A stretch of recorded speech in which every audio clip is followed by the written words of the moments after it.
Good morning, my fellow yogic travelers. I am mighty glad to be alive today, and I hope that you are too.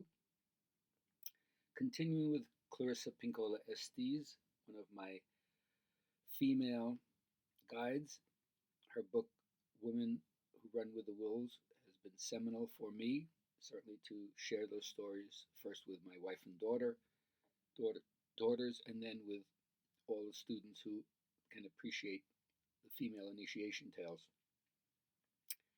Today we're talking about the late bloomer. It's an interesting thing that when I started becoming successful, my mom said, "Well, you're a late bloomer. You deserve all the success you're getting. You had a lot of lean years." But I used to say to my mom, "No, I was an early bloomer. I just bloomed in a different direction than you expected." But for late bloomers, people who don't seem to fully come online or step into their power till later years, whether or not they were thought to be a noodlehead or a dunderhead or a featherhead, whatever, somehow you have to learn through your life to misbehave with integrity.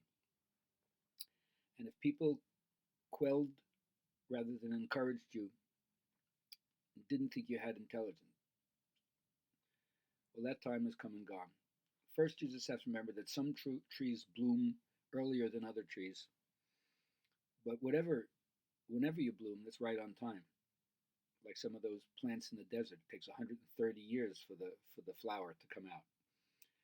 So the whole idea, of course, is to look at the way you can remove obstacles in your life, so you can anything that hinders your unfolding.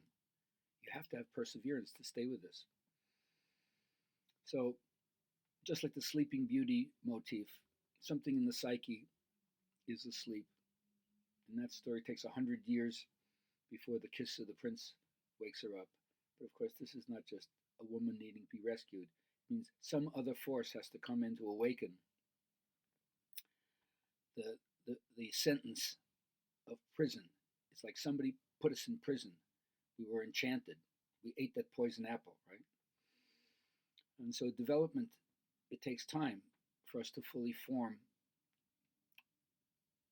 who we are, what we can be. So the extra years are opportunities to gather more consciousness, more opportunities to learn how to be real, how to be authentic. And so in the end, the idea is learning what does it mean to be truthful to your own work and not derivative. And we all, I say steal often and steal from the best, but at some point, your own originality has to give it a creative twist that's uniquely you. So if you think that you're a late bloomer or aspects of your life are slow to come online, you're not behind, you're not weak, you're just gathering the energy necessary. Another thing about being a late bloomer, if it happens later in your life chronologically, you've endured. You've been through a lot of fires, and you know the bounty that is to be gotten from patience. Elders know all the dance steps, and the more you watch, the more you understand, and the more you love.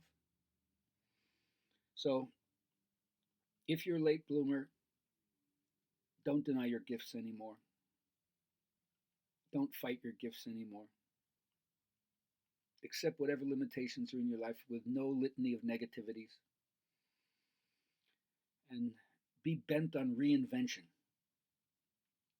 Sometimes you have to mess things up. I'm here to interfere. And fear you're doing that. Just realize it is time, divestiture of the things that are past their expiration dates. Time to let them go. Our culture has such short sightedness about wisdom and being in things for the long haul. So, next time a question comes up into your head that says, "Can I?" It really is, "How will I?" And I can't. No, how am I going to? Don't think you're too tired, even at a later age, to do that, because doing your Dharma gives you energy. Skill to do comes in the doing. And once you realize that, if you haven't heard this before, angels breathe through their wings. So expand your vision and see what that does to giving you a jolt of energy. That's the real Kundalini. And pay attention because recognition of what you love is like a Geiger counter. You hear those ticks, or as I like to say it in a shortened version, it's all simple, yum and yuck. If it's attractive, feels good and safe, go towards it. If it's creepy, fear producing, makes you contract, pull away from it. Then you'll understand how it is. So, to all you late bloomers out there, enjoy your life.